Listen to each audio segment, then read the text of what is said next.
Dice que tiene una lesión en el brazo, únicamente en el brazo. Ahora, ¿qué ha ocurrido? Le han hecho en el Ministerio Público, a través del ITCUP, una valoración de la veracidad de su testimonio. ¿Qué es lo que ha ocurrido con relación al testimonio? El ITCUP le ha dicho es veraz. Tengo informes del IDIF que en su momento le han dicho que es veraz. Entonces, ¿qué es lo que ha ocurrido aquí? Que este contexto de hechos que se ha atribuido es la base del informe psicológico, pero en el informe, en los antecedentes nos dice, ¿no?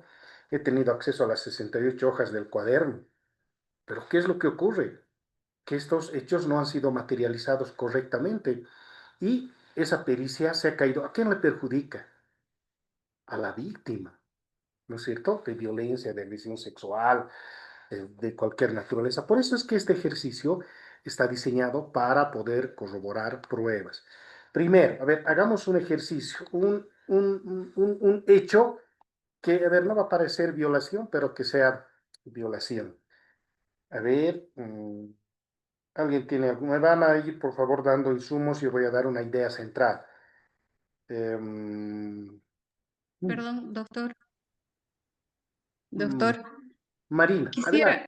quisiera por favor puntualizar algunos aspectos con relación a la psicología forense. Mm, En principio, la clase pasada usted ha finalizado eh, haciendo una afirmación que me ha llamado bastante la atención, ¿no? Usted decía que el perito no tiene la potestad de hacer observaciones con relación a los puntos de pericia.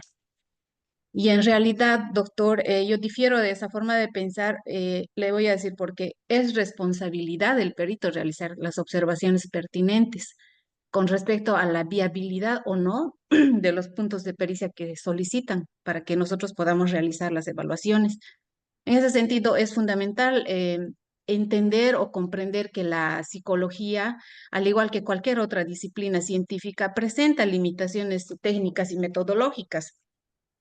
Y estas limitaciones deben ser consideradas cuidadosamente al momento de formular los puntos de pericia.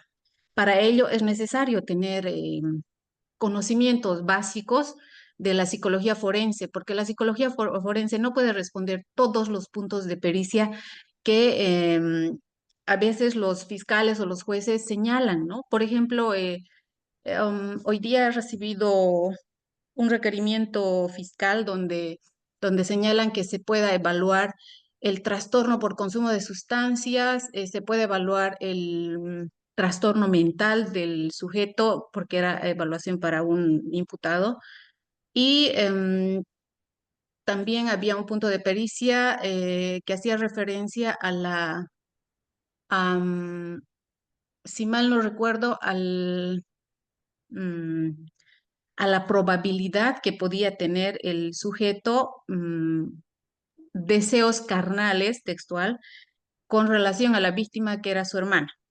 Entonces, ese tipo de puntos de pericia, por ejemplo, no pueden ser dilucidados por el área de psicología forense, ya que los requerimientos deben ser estrictamente o deben estar estrictamente apegados, doctor, a las posibilidades técnicas y científicas de la disciplina.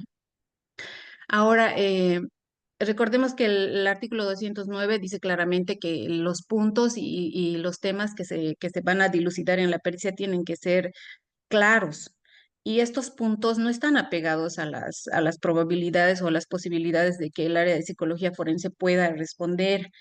Ahora, también hace un momento escuché que decía que nosotros nos manejamos basados en un manual.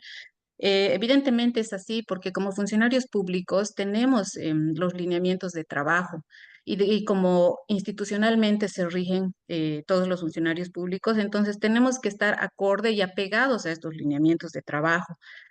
No significa que por eso la prueba se vaya a caer, como usted dice, ¿no?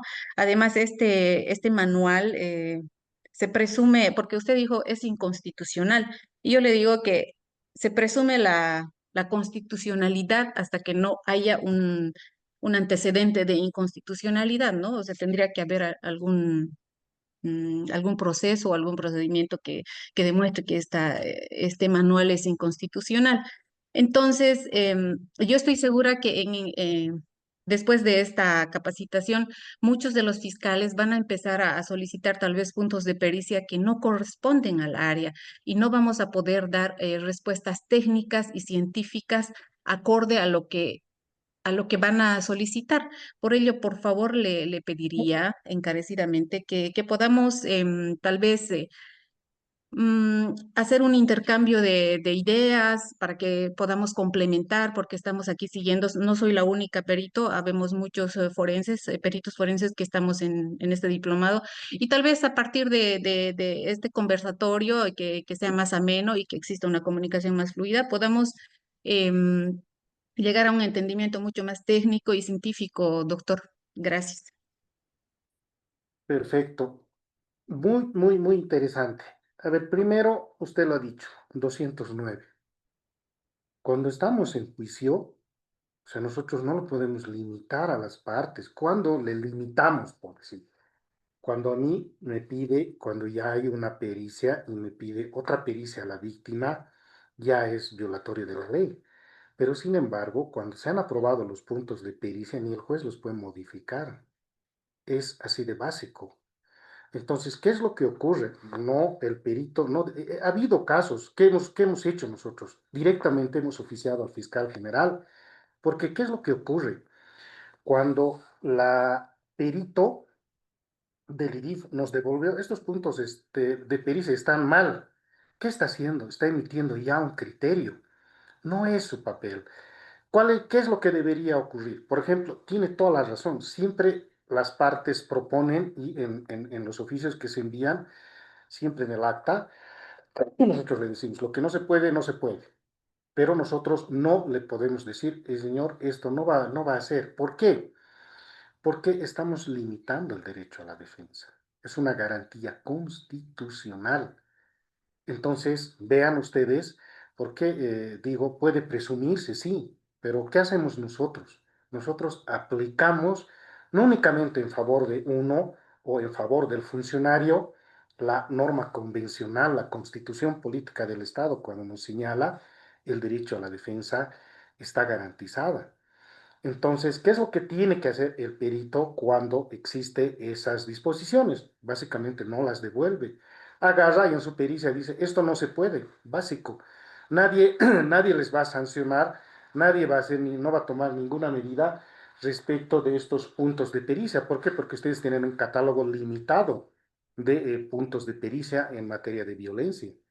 Inclusive tienen ustedes la prohibición de revictimización. No sé cómo es en el sistema del IDIF, pero nosotros cuando vamos a cámara GESEL en alguna oportunidad no nos dimos cuenta, la profesional ha entrado a su sistema, ese productor, a ella ya le hemos tomado una declaración en cámara GESEL. Y listo, se ha suspendido la audiencia. Existen esas limitaciones, pero jamás pueden pedir al fiscal modifique esto porque ya están emitiendo criterio, ¿no es cierto? Entonces, no pueden modificar los puntos de pericia porque se ha aprobado en un auto expreso en juicio oral, en la fase de la investigación por el Ministerio Público. Si tenemos este catálogo, sí, la parte puede proponer cualquier punto de pericia, pero básicamente ustedes, los peritos o los profesionales psicólogos, con señalar este punto de pericia no se puede hacer en el catálogo, listo, nadie se va a hacer problemas. ¿No es cierto? O sea, por ahí debiera ser eh, esta conceptualización, este criterio que estamos fijando, Lini. ¿Por qué? Porque si nosotros vamos a modificar, bueno, le estamos haciendo el gran favor al acusado. Lo que estamos haciendo es generar, pues, eh, ya que el proceso ya tenga un error grave que va, con seguridad se va a caer, no tengo en este momento, pero es una sentencia constitucional del año 2014 que ya nos ha señalado, esta sentencia constitucional del año 2014, nos ha señalado con absoluta precisión que primero, para que este 209 opere, es contra un fiscal de provincia que sin notificar los puntos de pericia para las partes ha obtenido, le ha remitido al IDIF y el IDIF ha emitido un requerimiento. ¿Qué ha hecho? En Sucre se ha caído este proceso. ¿Por qué?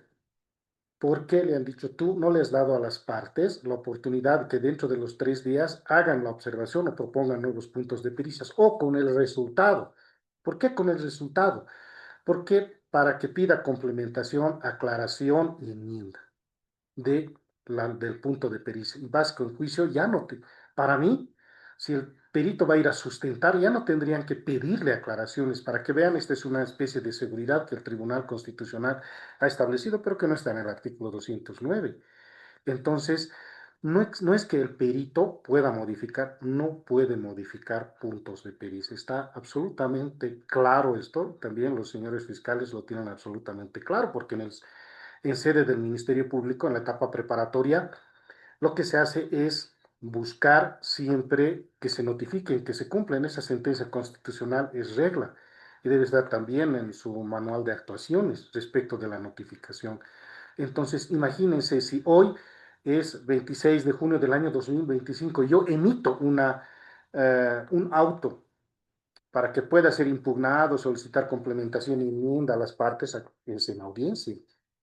Pero cuando le llega al perito, le llega pues después de una semana, porque vamos a pedir que se designe un perito, le tomamos juramento. Conforme a derecho. Esa En la petición norma, ya está fuera inclusive de plazo esa determinación del perito, si vamos en contexto. Entonces, desde ese punto de vista, vamos a aplicar siempre este criterio. No se puede modificar un punto de pericia, ni siquiera el juez puede una vez que se ha aprobado.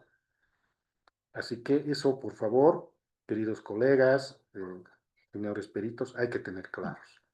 Sí, doctor, estoy plenamente de acuerdo en que no puede haber interpretaciones ni modificaciones en los puntos de pericia. No se hace ningún tipo de interpretación. Esa letra muerta. Si dice evaluar trastorno mental, es trastorno mental. Entonces, por ejemplo, en el ejemplo que le di anteriormente sobre el requerimiento que yo recibí, no puedo responder ninguno de los puntos de pericia. Tengo que representar en ese sentido, hacer conocer que técnica y científicamente no puedo dar una respuesta objetiva que esté basada y que además legitime mi actuación em, dentro del proceso, ¿no? No puede. Entonces, en ese sentido se hacen las representaciones. Sí, o sea, Pero le digo, licenciada, que por ejemplo, usted me está diciendo que le han hecho puntos de pericia, tendrían que ser todos malos, ¿no? Entonces ha tenido que representar, ay, les digo, no es que no, tenemos colegas que bueno, no les gusta capacitarse, no les gustan, dice que tienen doctorados y no les gusta capacitarse, y tienen esta dificultad. Yo le entiendo perfectamente. ¿Por qué? Porque vemos colegas que no sabemos mandar los puntos de pericia. No se dan cuenta que a veces mandamos uno para que es para psiquiatría o, no sé, que este hecho le genere una responsabilidad. Le doy un ejemplo, la introducción de la paleta en la boca por el médico. Es una conducta libidinosa, no lo va a hacer usted. ¿Por qué? Porque está haciendo una pericia de otro contexto. Entonces, sí, tiene toda la razón, pero es cuando usted antes de emitir su labor no puede hacer. Lo que usted me está diciendo ahí es que estos puntos no se van a hacer y pare de contar. Ahí no van a modificarse. Ahí tiene toda la razón, ahí le doy la razón. Pero no se puede hacer como le digo, tengo 2, 3 casos yo, en 2 casos hemos mandado a Sucre porque la perita ha emitido criterio. Estos puntos de pericia están mal, tienen que hacer así. Eso no se puede hacer porque es beneficio para una de las partes. Se supone que el perito siempre es neutral. Entonces estamos claros, no se puede hacer y tenemos que tener cuidado nosotros siempre de que de no violar derechos y garantías constitucionales. ¿Por qué digo yo es inconstitucional? ¿Por qué lo sostengo? Este es mi criterio. A la defensa no le podemos generar una persecución que él hace el Ministerio Público, pero ya estructural. O sea, no le pueden decir a la defensa, este es el límite de tu trabajo. ¿Sabes qué? La veracidad del testimonio no le puedes pedir. Entonces, es complejo. En un caso sencillo de probar, en un caso donde ha habido acción directa, en un caso donde existe forense, existe la declaración y sobre todo la acción directa bien hecha, pare de contar. ¿Para qué necesitamos el informe psicológico? ¿No es cierto? Pero nos distraemos pidiendo informe psicológico porque hay acción directa, ¿no es cierto? Pero, ¿qué es lo que ocurre? La víctima, como dice, me han señalado, me han roto mi pie, pero en realidad nunca hubo. ¿Qué es lo que ocurre? Un caso similar, ¿qué está de moda? Por ejemplo, les voy a poner en contexto, ¿qué es lo que está de moda? Lo veo yo desde este lado. Que cuando las personas quieren dividirse herencias, no sé, por alguna razón quieren pedir más, que se ha puesto de moda el abuso sexual o la violación cuando eran niños. O sea, existe y lamentablemente, así sean pruebas contradictorias, pero llegan, aunque ustedes no crean, tenemos acusación. ¿Por qué? Porque el Ministerio Público hace aplicación de la Recomendación General 35. Esta Recomendación General 35 le dicen, escuche la verdad de la víctima y investigue y se sancione ese hecho. O sea, se juzgue ese hecho, ya sea absolviendo o ya sea condenando. Más o menos es el criterio que se tiene. Por eso nos llegan esas cosas. Pero ¿qué hacen?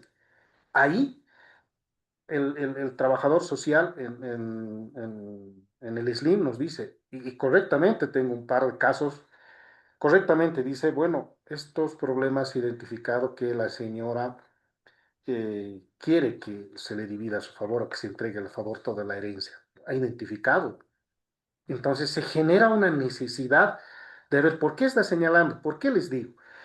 Porque una niña de 5 años, y eso es común, desde mis 5, mis 6, mis 7 años, la víctima dice, me ha violado y me violaba, me ha dolido, he sangrado, sí, desde ese día he vomitado, no quiero ver a ningún hombre más, desde ese día estoy mal, hasta se acerca mi hermano, mi tío, mi profesor se acerca, me pongo mal, me quiero desmayar, así, es interesante el relato que ponen. Pero ¿qué es lo que ocurre? Viene el forense. Entonces, el forense dice, bueno, no se pudo hacer nada porque la señora ya ha tenido relaciones, ha tenido hijos. Entonces yo ahí, ¿qué hice? Me aproveché pues, del forense. Entonces le dije, ¿qué ocurriría que un señor de 40 años tenga relaciones con una niña de 5 años? Pero el forense nos ha explicado de mejor forma y nos dice, eso no puede ocurrir. ¿Por qué? Porque la lesión ni siquiera se va a solucionar de manera ambulatoria, va a ser una lesión tan grave que va a meritar una reconstrucción vaginal y anal con cicatrices internas y externas de por vida. Entonces, en el forense que nosotros ha revisado al médico forense, le hemos preguntado, ¿usted ha encontrado esas cicatrices internas? No.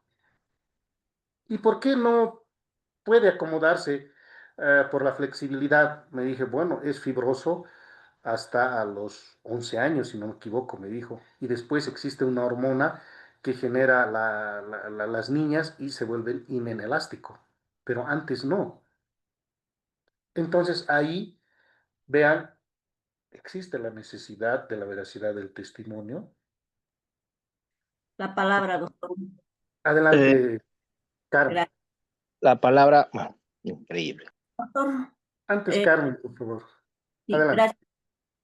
Nosotros hemos asistido al tercer congreso que se ha llevado en Cochabamba el año pasado con la Fundación Prisa Angulo de Lozada. El anteaño pasado al segundo congreso. En ambos congresos ya se ha tocado este tema, doctor. Y no, expertos profesionales, en este caso de Estados Unidos, una perito, nos ha explicado y se ha admirado mucho de eso, de esa posición. ¿Por qué? Porque nosotros como fiscales, bueno, hemos hecho llegar, ¿no? Que en ese sentido estaban saliendo los certificados médicos forenses.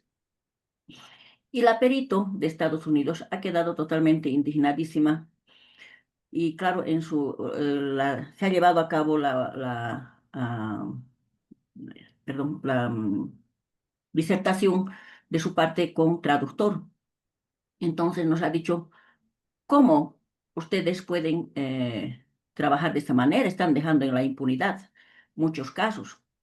Entonces, ahí también se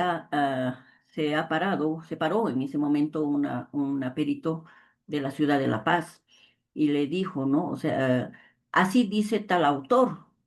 Y ese ratito ella contestó, ese autor ha escrito eso en 1975. Antes de los 5 años, ese autor ha muerto y él ya estaba sacando su nuevo libro, modificando esa cuestión. Según esta perito, dice, no se puede razonar de esa manera porque eh, esa es una teoría totalmente obsoleta. ¿Por qué? Porque la vagina de la mujer ha sido diseñada para dejar pasar un pene. Más aún, dice, ¿no? La vagina de la mujer ha sido diseñada por la naturaleza para dejar pasar un ser humano. Dice, y no en todas, dice, no en todas las mujeres se puede presentar, no es posible que se dé, dice, si hablamos de un niño o de una niña que ingrese a la vagina, o sea, al ano, un pene, solamente hablando de una persona de unos 15, 16 años de edad o de más edad, dice, no siempre va a ser esa cuestión. O sea, no siempre, no tiene por qué siempre dejar cicatrices. Y ahí nos ha mostrado una diapositiva, nos mostró una diapositiva, que los que han asistido a ese congreso no me van a dejar mentir, donde nos muestra una vagina de una niña de 12 años de edad, que si no me equivoco, es un segundo parto, porque esta niña había quedado huérfana en Estados Unidos porque sus padres eran mineros y habían muerto, y quedó a merced de su tío y de su abuelo, quienes le estaban agrediendo y ya era su segundo parto. En el primer parto, ¿cómo tendría la niña que no se dieron cuenta? No llegó a conocimiento de las autoridades, pero en el segundo parto sí llegó a conocimiento de las autoridades. Entonces, por ese lado se conoció. Y era una piel totalmente blanca, como obviamente las pieles de los gringos, ¿no? Y nos dice, muéstrenme ustedes, así en toda una pared, ¿no? Nos dice, muéstrenme dónde hay una cicatriz. Y estamos hablando de un segundo parto. Dice, no hay un desgarro, no hay absolutamente nada. Dice, y esas son las cosas que nos muestra la naturaleza. ¿Y por qué? Dice, ¿por qué no vamos a encontrar a veces, muchas veces no vamos a encontrar una cicatriz, un desgarro? ¿Por qué? Porque ese tejido de la vagina y del ano es el tejido que tenemos en interior boca, que cuántas veces nos mordemos o nos cortamos o cualquier cosa y no queda cicatriz porque se regenera. No me acuerdo qué nombre utilizó.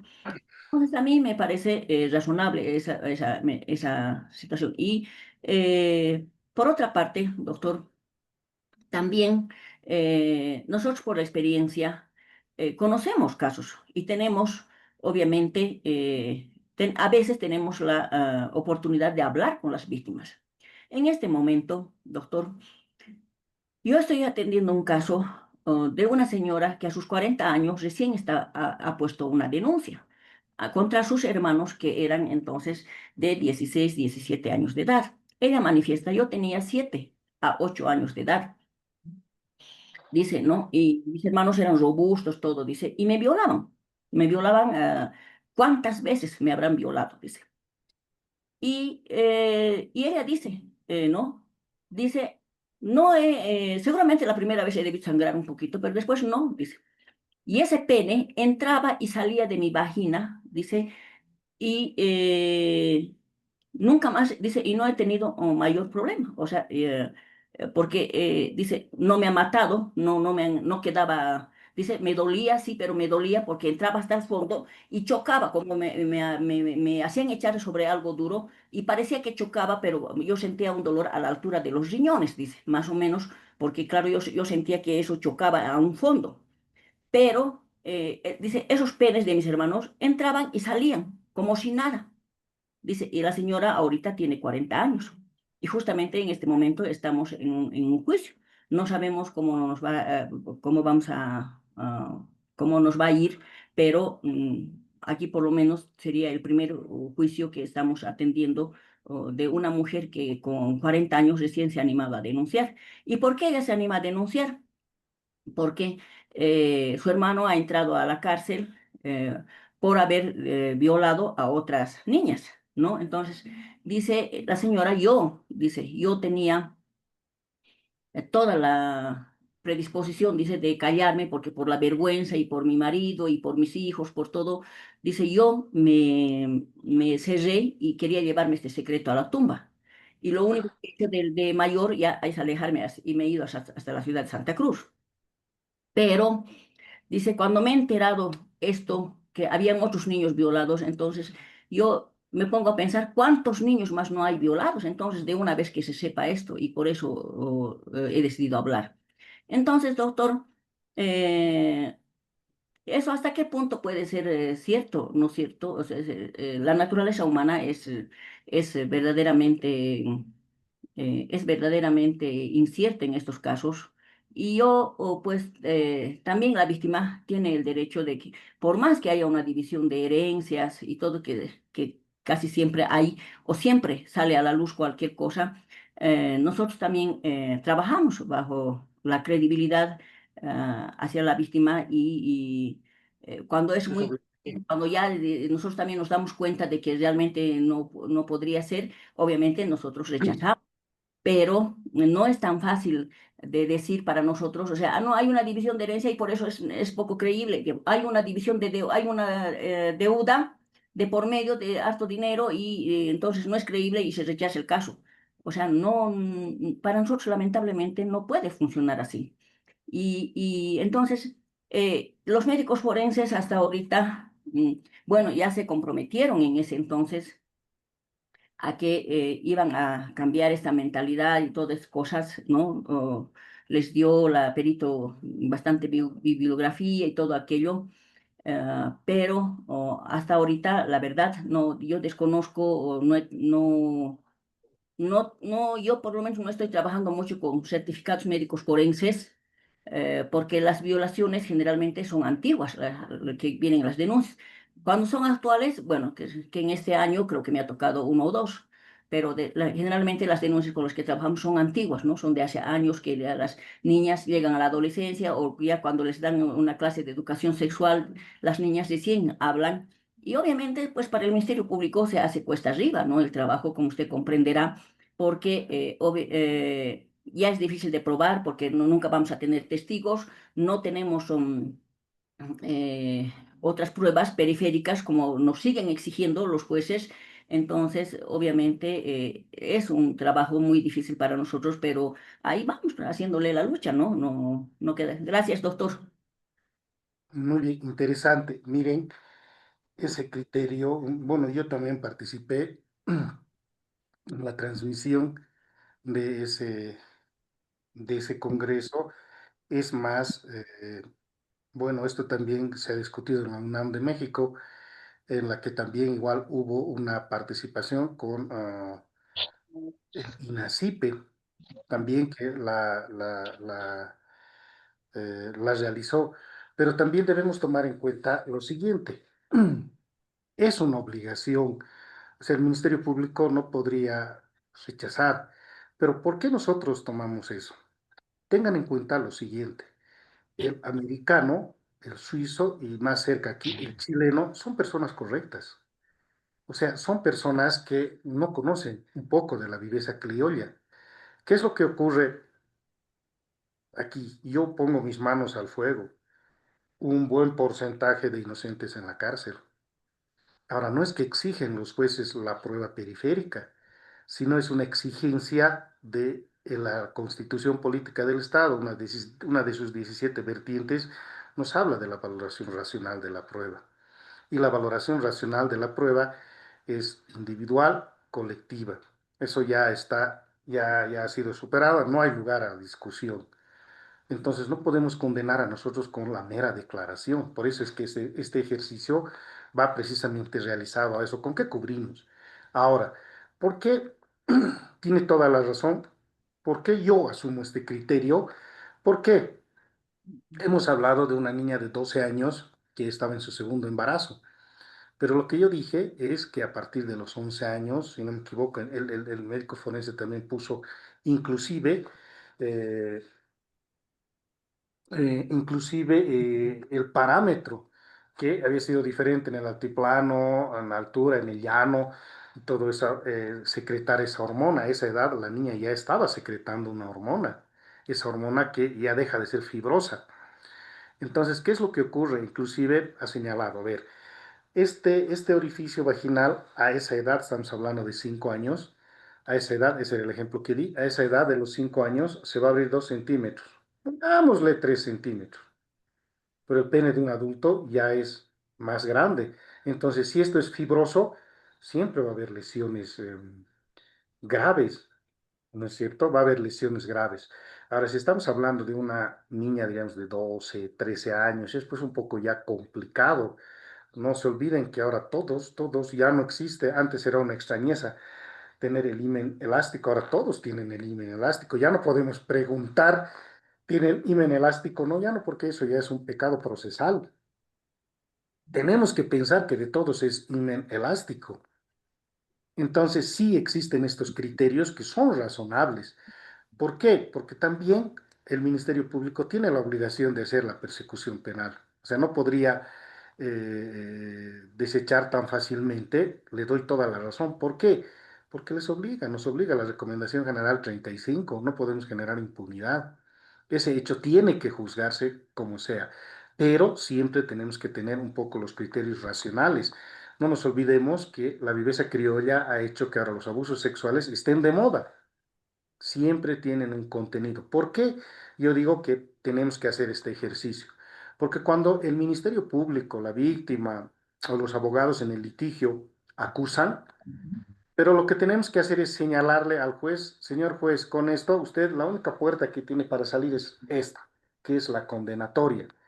Pero si no sumamos, si no hacemos este ejercicio de la teoría del caso, le estamos abriendo, sí, señor juez, le pongo este caso, pero usted tiene 3, 4 puertas para salir, ¿no es cierto? Y le estamos dando una facilidad a el acusado. La idea es que en estos casos de violaciones, agresiones a niños, niñas, adolescentes, a víctimas, mujeres de agresión sexual, no haya sobre sí, o sea, absoluciones. Debiera ser. En el sistema americano también les ha explicado que en el sistema americano, cuando el fiscal acusa, es pues un 99.9% es condena. Para eso se mueven pues, o sea, estudios jurídicos completos que tienen su propio psicólogo, tienen su propio forense, tienen su propio staff de médicos. ¿Por qué? Porque la defensa es seria y el americano conoce sus derechos. Difícilmente el americano o el chileno va a ir a contar una historia que no es al órgano judicial. En cambio, aquí, ¿qué tenemos? ¿No es cierto? A los funcionarios policiales, a los funcionarios, a los profesores, a los que son funcionarios públicos, les inician un proceso y después desisten, tenemos aquí en juicio, desisto, pido conciliación, porque no ha sido así, me he equivocado, ¿no es cierto?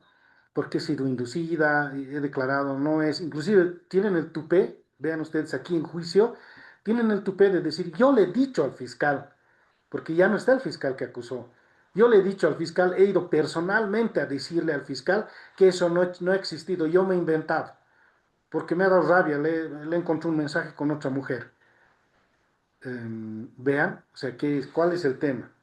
El tema es que nosotros tenemos que aprender con estas herramientas a identificar estos hechos. Le doy toda la razón. A una niña de 12, 13, 14 años no le podemos exigir una lesión. Como lo dijo, ya está diseñado para eso, ¿no es cierto? Pero siempre tenemos que tener cuidado de eso. No siempre asumimos en la totalidad de los razonamientos, porque si aplicáramos eso, imagínense una niña que el mismo médico forense nos dice, esto no se va a aperturar de este tamaño. ¿Qué hacemos contra la evidencia también científica? ¿No es cierto? Esa es una evidencia científica. Esa es una opinión de un especialista, de un médico forense. Eso no ha nacido del juez, no ha salido de la teoría. Sí, tenemos que hacer lo siguiente. Para eso está la valoración racional de la prueba, rodearla con prueba periférica y conducente. Sí, a ver, si no rodeamos la declaración de la víctima con prueba periférica inocente y conducente, ¿para qué está el fiscal? ¿Para qué está el juez? La declaración ante el psicólogo y alguien que firme una sentencia y punto. ¿Para qué investigamos? ¿No es cierto? De eso se trata también el juego de, o sea, son las reglas del sistema acusatorio. Entonces, las pruebas tienen que tener, como lo dije, siempre tienen que tener capacidad de romper este estado de inocencia, que está señalado también en la Constitución Política del Estado. Entonces, veamos que siempre tenemos que tener este criterio. Cris Pereira. Hola, si me permite, doctor. Luis Wagner estaba adelante, doctor. Muy amable, muchas gracias, doctor. Es muy importante siempre estos espacios para poder compartir experiencias y se aprende pues mutuamente bastante.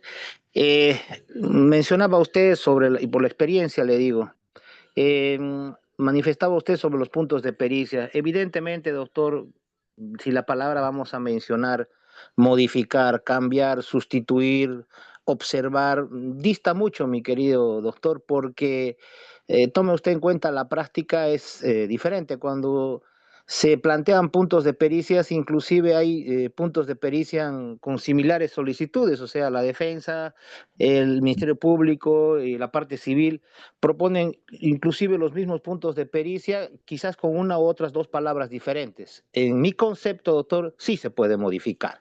Que la doctrina legal aplicable o la vinculatoriedad conforme el 15 o el 203 establezca que no debe darse esa situación, mi criterio personal es que nosotros debemos basarnos, los administradores de justicia, en los códigos, no en la doctrina legal aplicable, que sí es una referencia, al igual que las sentencias constitucionales.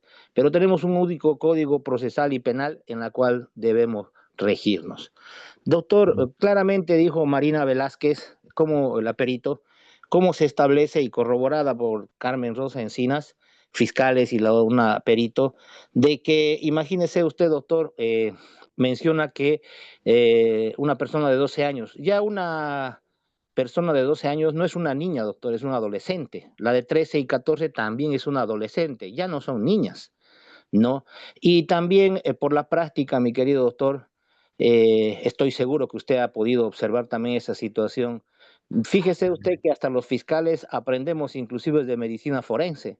Eh, en un caso de violación a un niño de 4 años, se ha tomado conocimiento por parte de mi persona, como usted dice, un ejemplo muy gráfico, de que cómo puede ser que el aparato sexual masculino pueda penetrar a una adolescente de 12 años o de 7 o de 6. Lo propio pasa en la cuestión anal, querido doctor. Habíamos tenido una esfínter interna y una esfínter externa. Entonces, a eso va lo que usted manifestaba sobre la valoración periférica y la valoración material específica que debe hacer. Pero nos olvidamos, doctor, que los jueces pues tienen, aparte del prudente arbitrio, la sana crítica, la perspectiva de género, mi querido doctor. Por eso me extraña a mí, en demasía, que se pueda manifestar de que no se puede condenar con una sola versión o una sola prueba documental o testifical a una persona. Menciona usted que ya no debería existir jueces y fiscales y de una vez con una simple declaración condenemos a las personas. No podemos poner en entredicho, sigo bajo mi perspectiva personal, de cuál es la ponderación más alta, la de una menor de edad, de 12, de 14, de 13, o la del imputado, que inclusive pide requerimientos sin manifestar qué estado de peligrosidad puede existir, como si en nuestra sociedad existiese un peligrosómetro, querido doctor. No existe esa situación, ¿no? Entonces, pienso yo, mi querido doctor, que bien lo decía el seminario que hubo en la ciudad de Cochabamba fue claro y concreto, y pues deberíamos abocarnos a este tipo de situaciones que, repito, con todo respeto, mi querido doctor, que la experiencia hace mucho y hay casos y casos. Eso es lo que puedo opinar, mi querido y estimado doctor. Muy amable, gracias. Tiene toda la razón, pero a ver, apliquemos la siguiente lógica. O sea, sigo sosteniendo yo que no podemos aplicar Campo Algodonero versus México. ¿Por qué no? O sea, aplicamos, pero ¿por qué no podemos pensar así? Porque estamos en una ciudad, tenemos tecnología, tenemos medios, en cambio, Campo Algodonero versus México, de la cual ha nacido esta idea de que es prueba fundamental para el inicio de la apertura de juicio, porque antes, ¿qué le decían? Bueno, mostrame tu certificado médico, ¿dónde está? A ver qué ha hecho fuerza contigo, dónde están los moretones en la entrepierna. Ese era el criterio anterior de la policía para aperturar un proceso, ¿no es cierto? O un informe médico, algo, un testigo, alguien tiene que ver. No. Respecto de Campo Algodonero versus México, a partir de ahí se ha tomado trascendental importancia respecto de la declaración, pero ahí estaba, pues, como dice Campo Algodonero, estaba en un lugar donde no había tecnología, no había nada. Han pasado años y tenía también, no se olviden, estructuralmente imposibilidad la víctima de acudir. Por eso es que señalo que tiene que haber una labor investigativa, porque si decimos eso, nuevamente seguimos afirmando que le creemos a la víctima y nos rodeamos con prueba periférica y conducente a establecer la verdad que propone la víctima a través de la acusación particular o la acusación del Ministerio Público. Ese es el razonamiento. ¿Por qué? Porque si nos rodeamos con prueba periférica, ¿qué estamos haciendo? Estamos debilitando el proceso. ¿No es cierto? Aquí tenemos profesionales, psicólogos, peritos, médicos forenses. Ahora saben ustedes que no siempre es la posición o el certificado forense, cualquier médico forense, cualquier certificado médico de cualquier entidad médica o de cualquier centro público, privado, tiene validez. Ahora sí, a ver, cuando razonamos lo siguiente, ¿qué nos han enseñado? Cuando nosotros razonamos y decimos, la violación no es pues una convocatoria, señores, el día jueves tengo planeado una violación, vengan a ver, traigan sus celulares, cámaras. No, tienen toda la razón, no hay. Se hacen entre cuatro paredes, pero existen estos mecanismos psicológicos, estos condicionamientos, o sea, estos conocimientos médicos que nos van a ayudar a generar más prueba. ¿No es cierto? Ahora, usted señalaba respecto de la agresión anal a un niño. ¿Qué nos dice los forenses? A mí me encanta tomar las declaraciones a los forenses porque nos enseñan mucho, mucho. ¿Qué nos dice? En esencia, el ano está diseñado para salir. Puede estirarse, salir sin problemas, algo grueso, pero no está diseñado para recibir. Por eso es que siempre se causan lesiones si no se tienen los cuidados, por ejemplo, para la práctica del sexo anal. Entonces, veamos que también existen razonamientos. Cuando va a haber una agresión anal, si no se han tomado los debidos cuidados como el consentimiento, la relajación, siempre van a haber en esas circunstancias lesiones por el mismo diseño. No es como la vagina. La vagina, como nos decía nuestro anterior colega, está diseñado para recibir y también para salir. ¿Por qué? Sale el niño de la vagina. O sea, si se realizan las prácticas, a ver, ¿qué hacemos? Cuando es una agresión sexual, puede haber lo que nos dice, una amenaza, una coacción psicológica, que no amerite los moretones, pero siempre van a haber circunstancias periféricas que podemos realizar actividad probatoria. ¿Con qué pensamos con este razonamiento que vamos a romper este estado de inocencia? A ver, alguien que me diga con qué. No, es complicado. Tiene que haber prueba para que se rompa este estado de inocencia. Entonces, la prueba sí tiene que ser conducente. Y le digo, no es que esta sentencia constitucional del año 2014 que les mencioné haya modificado la ley. Lo que dice esa sentencia es, tiene 3 días, y si no se cumple esos 3 días, está 3 días para que las partes objeten, observen. ¿Por qué? Porque no es arbitrariedad del Ministerio Público, le dice a un fiscal de provincia, no es tu arbitrariedad, sino tienes que generar siempre que tu prueba sea lícita. Eso es lo que le ha dicho. Entonces, no existe algo que nos diga en el artículo 209, en el artículo 204 y siguiente que podamos modificar, porque básico es un auto. No podemos modificar los puntos de pericia. Eso está cerrado una vez que se pruebe. Ahora sí, ¿qué tenemos que hacer los jueces? Como dijo usted, siempre hay pues puntos de pericia repetitivos, los mismos 3, 4, bueno, nos proponen 5, 6. De las 6 nosotros aprobamos 3, 2. No le vamos a poner todo el catálogo de por qué. Porque nosotros sabemos que no son improponibles y cuando son improponibles, lo que nosotros hacemos es modulamos o decimos de entrada, esto no va a funcionar. Modifico. Rechazamos esos puntos de pericia. Por eso es que nos dicen observar los puntos de pericia. ¿Y qué es lo que hace el fiscal en audiencia? Por lo menos en los puntos jurídicos tienen esta guía de puntos de pericia y nos dicen, doctor, por si acaso no está en la guía de puntos de pericia, pare de contar, ¿para qué nos vamos a hacer problemas? ¿No es cierto? Nosotros no le vamos a mandar porque nos está diciendo ya la imposibilidad ahí. Entonces no se va a tomar en cuenta esos puntos de pericia. Pero, reitero nuevamente, el perito en su labor sí tiene el cuidado, pero como ha señalado también nuestra licenciada, no puede hacer interpretaciones, es cerrada la posición. Entonces, ellos hacen su trabajo respecto de los puntos de pericia. Lo que no va, es básico. No hay discusión, nadie le va a decir a la perito, pero no, salí vos de la guía de puntos de perita, salite de tus reglas, no.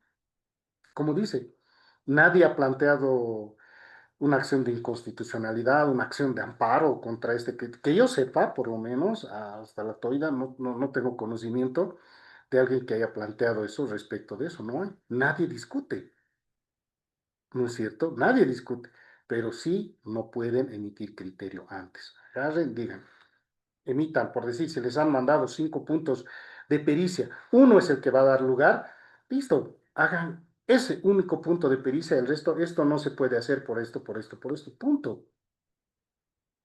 No hay dónde perdernos, nadie se va a hacer problemas y las partes ya saben, no les van a obligar, nadie les va a obligar a realizar eso, pero sí respecto de lo que se ha hecho.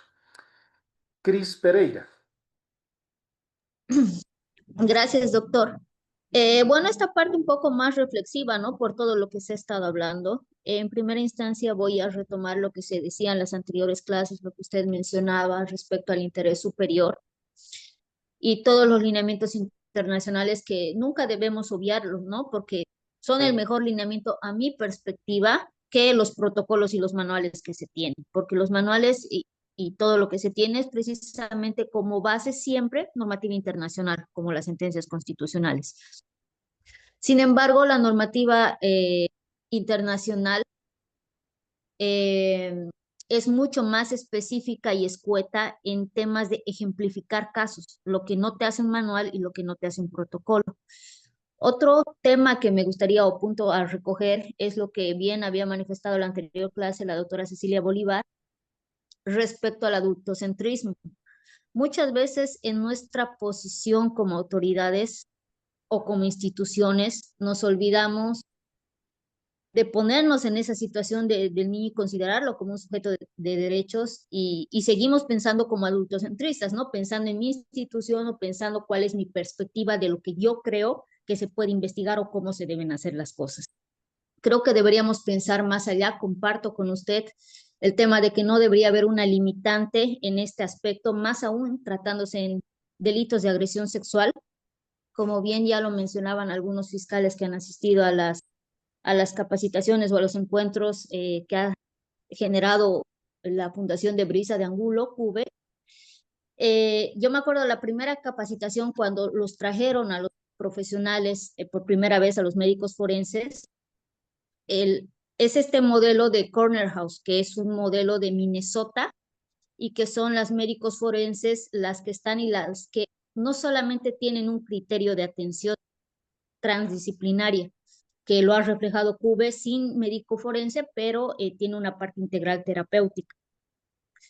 Sino que son médicos que sacan las últimas revistas de investigación en tema de violencia sexual. Entonces, sí están dando lineamientos. O sea, el criterio que manejan ellos es sumamente importante porque ya generan lineamientos internacionales de revistas científicas en tema de violencia sexual. Y una de ellas era la que se mencionaba, ¿no?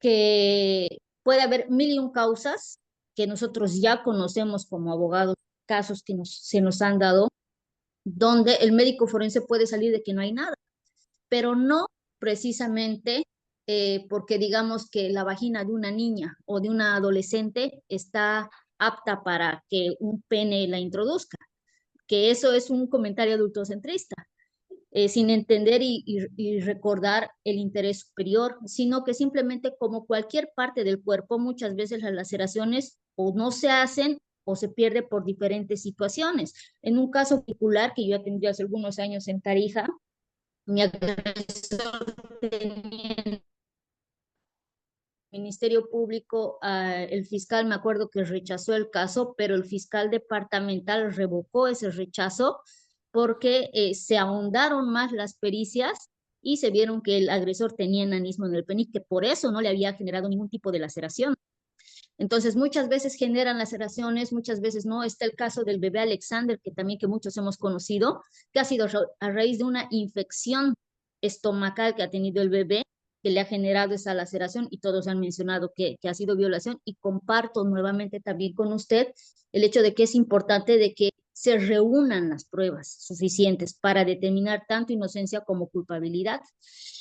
Y ahí hago una reflexión porque CUBE lo que te enseña no solamente es que el médico forense puede salir negativo y punto, sino que hay un cúmulo de pruebas. Por eso CUBE es la única institución, si no me equivoco, en Cochabamba que tiene el peritaje forense. Entonces, con los informes sociales, con otro tipo de investigaciones, como también los reconoce nuestra normativa, como la Ley 348, los medios alternativos de prueba, muchas veces nos olvidamos de aplicar toda esa gama de pruebas que podemos hacer, que si falla el médico forense, bueno, apuntaré a la pericia, a los puntos de pericia, a un informe social o a un informe ampliatorio, ya veré por dónde, digamos, como Ministerio Público puedo recabar esa prueba, pero no basarnos en que simplemente uno, la prueba determinante para una agresión sexual es el médico forense y tampoco muchas veces la pericia, porque José Miguel de Angulo, que es el papá de Brisa, también menciona esto desde la neurociencia. Lo normal es que una víctima, su cerebro se cierre tras un trauma, que es una lesión permanente en su cerebro. Entonces, es normal que varíe muchas veces en su relato o en sus comentarios y es por la situación de miedo y de supervivencia que está teniendo esa víctima, porque naturalmente su cuerpo que se cierra totalmente a tratar de olvidar lo que le ha pasado. Entonces, ahí también la pertinencia de hacer las pruebas en su momento y no esperar que pase mucho tiempo para luego pedir una pericia o pedir una cámara GESEL, porque muchas veces ahí incurrimos en lo que hablábamos en la anterior clase, también muchas veces esto puede ser contraproducente para la víctima y en una pericia nos puede salir mal porque la víctima ya se ha olvidado, no quiere hablar, entonces son aspectos, digamos, que tenemos que considerar, pero siempre desde un punto no adultocentrista y entendiendo, ¿no? Que la agresión sexual a una niña o adolescente, como usted lo decía, aún sea estupro, no hay un consentimiento real porque hay una alteración normal de su desarrollo psicosexual. Entonces ahí ya se le ha generado y se le ha alterado el desarrollo integral a esa adolescente o a esa niña. Entonces, y eso no va a cambiar. Y ahí es donde tenemos que enfocarnos en los delitos de agresión sexual. Solo eso quería comentar. Gracias, Cris. Tienes toda la razón, ¿no? Tienes toda la razón, porque debemos tomar en cuenta siempre. Miren, la idea es que, a ver, perspectiva de género. Primero, perspectiva de género nos dices una mirada para garantizar la igualdad sustancial. Genial, es genial. ¿Cuál es el criterio de esta vulnerabilidad y de aplicación de esta perspectiva de género? Que no puede acceder al sistema de justicia. Entonces hay que hacerle una apertura diferente para garantizar esta igualdad sustancial, ponerle al nivel para que ingresen igual. Ahora, ¿dónde mejor se practica esto? ¿Dónde mejor practicamos? ¿Dónde mejor aplicamos? No practicamos. Aplicamos esta perspectiva de género en sede del Ministerio Público. ¿Por qué? Porque el Ministerio Público asume pues, este rol de titular de la persecución penal. Así la víctima renuncie, desista. No, el fiscal va a seguir. Ese es el diseño. Segundo, tiene la obligación de actuar primero con sensibilidad y nosotros tenemos pues uniforme jurisprudencia respecto de esta sensibilidad. Y esta también, eh, esta debida diligencia en extremar la búsqueda exhaustiva de pruebas, la máxima oficiosidad. Entonces, de modo que este derecho sea garantizado y vayamos al juez ya con todo esto. ¿Qué hace la labor jurisdiccional en aplicación de estos estándares de protección a través de la norma convencional? Interpretar. ¿No es cierto? Si aplicamos perspectiva de género, aplicamos interés superior del niño o niña adolescente. Un ejemplo, aplicación de la norma más favorable en tema de interpretación probatoria. ¿Cómo nos va a ayudar la perspectiva de género? ¿Vamos a darle otro sentido en la valoración a una prueba? No, sino es interpretarla con perspectiva de género.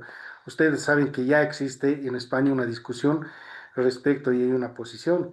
La valoración de la prueba con perspectiva de género no existe y tienen toda la razón. Si nosotros buscamos en el Google básicamente a Jordi Ferrer, valoración de la prueba, vean, hasta es despectivo cuando habla de la valoración de la prueba con perspectiva de género. ¿Qué es valoración de la prueba y punto?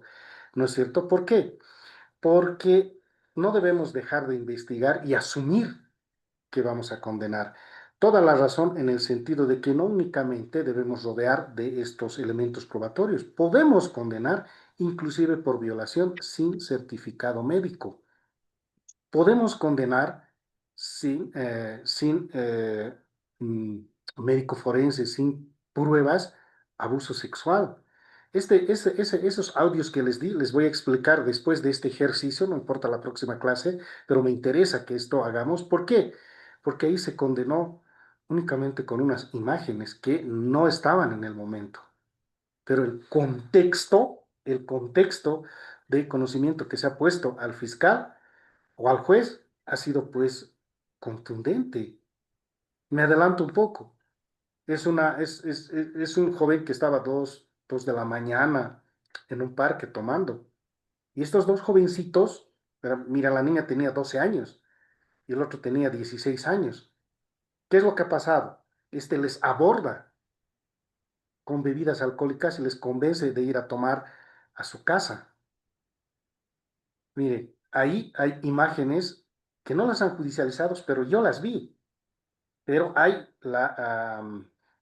el desdoblamiento que se ha hecho del IDIF, el congelamiento de imágenes, se ve a la niña, pero en el video que no ha sido ofrecida, se la ve pues saliendo mal. Y estos momentos en que sale, hay, ahora, ¿cuál es el contexto? ¿De dónde? Vean, ¿de dónde ha salido estos videos? Estos videos les ha entregado el hermano del acusado, pero han sido videos recortados solamente la parte que les conviene. Pero, a ver, veamos ahí. ¿Por qué el Ministerio Público en su oportunidad no le ha dicho, bueno, es la cámara del vecino? ¿Y por qué no ha ido y ha recabado la información de manera directa y completa? ¿Mm? Entonces, este contexto probatorio, si se dan cuenta, hasta racionalmente no necesita prueba, porque las horas, los momentos coincidían con el relato de la víctima. Claro, ya la madre dice en su declaración, dice, entonces mi hija otra vez porque se ha ido a tomar y dice que le han secuestrado y no se acuerda nada. Bueno, un poco más ustedes ya han escuchado, ¿no? Un poco más, esta está acostumbrada a estas cosas, pero ¿qué se ha hecho? Ahí se ha aplicado una dura condena. No teníamos más pruebas, pero el contexto sí nos dice que hay. Ahí hacemos una interpretación desde conforme perspectiva de género. Y ahí se ha aplicado interés superior del niño, niña, adolescente, aplicarle la norma y el criterio más favorable para su decisión. No nos ha importado en la toma de decisiones que la niña ya había tenido esa conducta anterior, ¿no es cierto? No nos ha importado. Pero sin embargo, aquí ha sido su madre quien ha presentado la denuncia. Entonces, vean, no siempre es, pero como usted dice, tiene toda la razón, tenemos que rodear esta verdad que dice la víctima con prueba periférica conducente. Básico es el juego básico del sistema acusatorio. Juan Carlos Urioste, adelante. Doctor, buenas noches a todos los Bueno, compañeros. Bueno, un abrazo fuerte en este frío. gracias. Eh, Respondiendo a la compañera que trabaja en el IDIF sobre los puntos de pericia, es evidente que sí tienes razón en algo en los puntos de pericia que le exigen, ¿no? Porque corresponde a otra área la valoración correspondiente sobre los puntos que le han pedido. Evidentemente, hacer una representación referente a los, eh, por decirle, de que no puedes realizar dicha valoración porque no comprende su especialidad, entonces podrías referir, ¿no? A un psicólogo clínico que pueda valorar ese tipo de puntos de pericia que le está pidiendo. ¿Ya? Por un lado, porque no nos olvidemos que también nosotros, los psicólogos, como profesionales, no podemos interferir eh, profesionalmente en el área del otro, porque no estamos justamente, eh, estamos siendo capacitados y estamos siendo también con esta perspectiva jurídica, ¿no? Entonces, en ese sentido, yo no puedo ser un psicólogo clínico porque simplemente me están diciendo que tengo que hacer esta valoración de personalidad. No, ahí como profesional estoy siendo antiético, ¿no? Por un lado. Ahora, no se podría perder tampoco la prueba referente al punto de pericia si es que se lo hace el psicólogo que ya le había mencionado, ¿no? Con esa especialidad en psicología clínica, que ya con los instrumentos que tiene, de acuerdo al, a los tiempos que ellos tienen, son muy rígidos también en su forma de actuar, ¿no? Entonces, viendo ese aspecto, parece conveniente de que también no nos podamos agarrar solamente de lo que diga en el IDIF, que evidentemente sí es una institución pública y que es toda prueba que ellos emiten es admitible.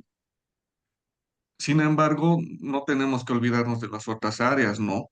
Que también son importantes para hacer también, recabar todo tipo de información que pueda ser eh, beneficioso tanto para la víctima como posiblemente para el agresor, dependiendo de las características, ¿no?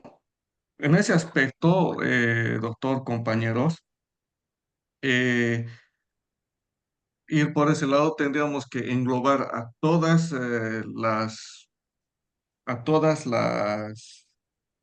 las materias, ya sea a nivel psicológico, social, judicial, para poder tener sustentar lo que sería la teoría jurídica y la teoría fáctica como estamos viendo, ¿no?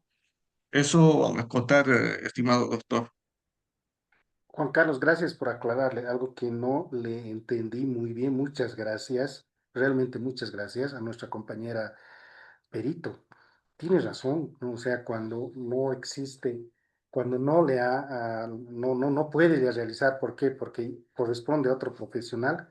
Tienes razón, ahí sí podríamos representar, pero eso no significa que está emitiendo criterio, no dice que los puntos de pericia están mal, tiene toda la razón, pero eso no sé, quisiera que nos diga que sí ha ocurrido. ¿Por qué? Porque nosotros cuando le pedimos eso, tiene un filtro.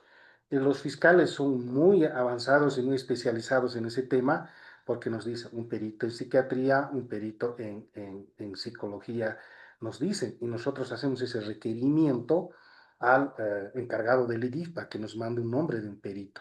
Puede haber estos errores, sí, pero deben ser extraordinarios. ¿Por qué? Porque yo digo, pasa el filtro del Ministerio Público. El Ministerio Público es muy cuidadoso con esos temas. Hasta ahora, que yo sepa, no hubo un perito que nos haya devuelto por esta naturaleza. Sí, sí me ha devuelto el IDIF, el encargado de La Paz, o la encargada dentro de un proceso que hicimos Es un señor que, bueno, ha intentado suicidarse aquí en el despacho. Es un médico y ha tomado veneno aquí y, bueno, le han salvado la vida, creo, en el hospital. Aquí, perdón que lo diga, pero ha defecado, ha hecho, o sea, de verdad, y era médico, ¿no? Entonces, yo mandé, necesitamos que él sepa, queremos saber si él tiene comprensión porque estaba internado en el hospital psiquiátrico. Entonces, yo quiero saber si él tiene comprensión de la realidad del proceso y puede asumir la realidad de su proceso, ¿no? Hicimos los puntos de pericia y les enviamos. Y el IDIF nos ha dicho, no tenemos psiquiatra, eso no corresponde a psicología, es de psiquiatría forense. Y listo, y no tienen psiquiatría forense. Tenían, a ver si no me equivoco, debe ser unos 5 años, tenían una muy buena en Cochabamba, realmente es un trabajo bien, uno de los trabajos más completos que vi de psiquiatría, y admirables además, que les voy a dar otro contexto, pero difícilmente, pero tienes razón ahí. En ese caso, amerita la representación, pero a nosotros ya nos ha ocurrido. Quien nos ha representado es el encargado, el responsable del IDIF, no el perito. Básicamente ni siquiera nos ha remitido la terna de peritos o de psicólogos o el nombre del psicólogo. Nos ha dicho, esto no me corresponde, no nos corresponde. Hemos oficiado a Sucre para que Fiscalía General nos diga en qué ciudad existe un perito o psiquiatra forense. Entonces sí, ahí podría, pero eso no es modificación, no es emitir criterio, únicamente es una representación que es muy, absolutamente muy válida. Gracias, Juan Carlos Urioste. Natalie Mamani, adelante.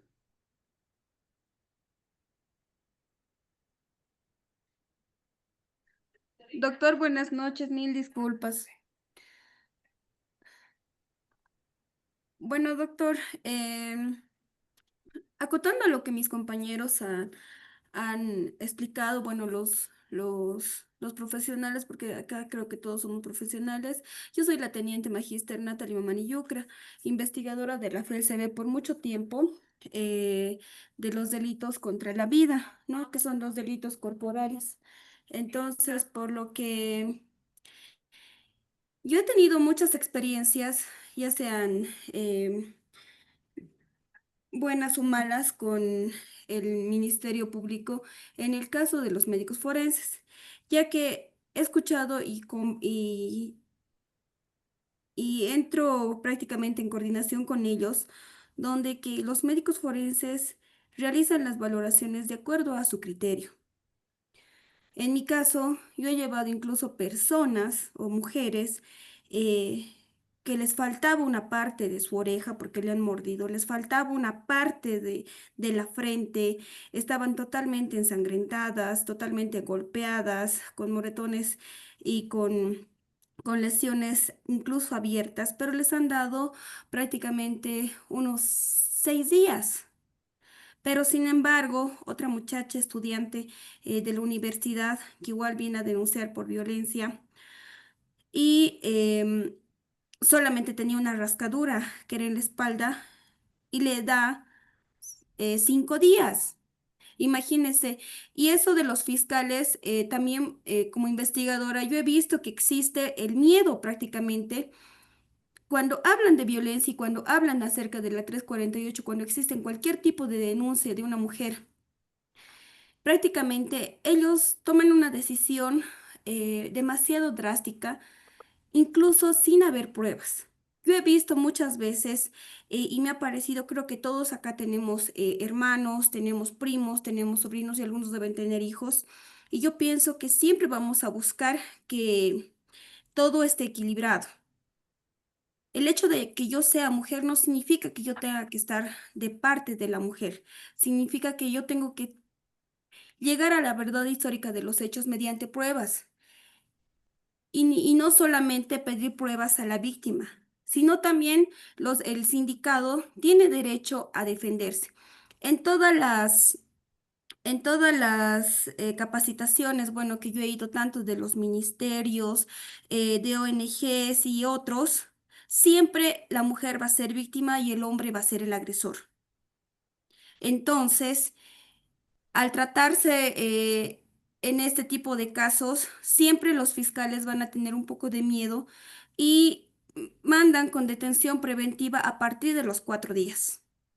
Y como le he indicado, y los médicos forenses realizan su valoración a criterio.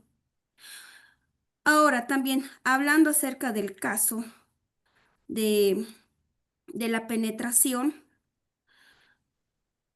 no, o sea, yo la verdad no entiendo cómo una niña o cómo los niños pueden tener un himen flexible, ¿no?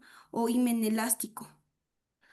En ese caso, porque uno, estas niñas o estos niños, bueno, estas niñas no podrían tener un himen elástico porque, como ha dicho la compañera anteriormente, tendría, pues, incluso usted lo ha repetido, que tendría que tener un poco, digamos, tenía que ser estimulado para que su himen sea flexible, para que ese momento eh, se vuelva flexible, para que el miembro pueda ser introducido, para que el pene pueda ser introducido a la vagina. Pero sin embargo, en estos casos, como le he indicado, esos profesionales que ahora creo que están, em, bueno, aquí por lo menos en La Paz, no sé si están bien preparados, porque hay donde una médico forense dama que todo el tiempo sale con himen elástico cuando se trata en el caso de violación de niñas, ¿no? Pero sin embargo, hay otro médico forense que sí tiene desgarres, que sí puede observar, a diferencia de esta médico forense, que todo el tiempo incluso hemos visto que incluso sale y llama, pregunta si está bien, es que existe esto, pero no se nota.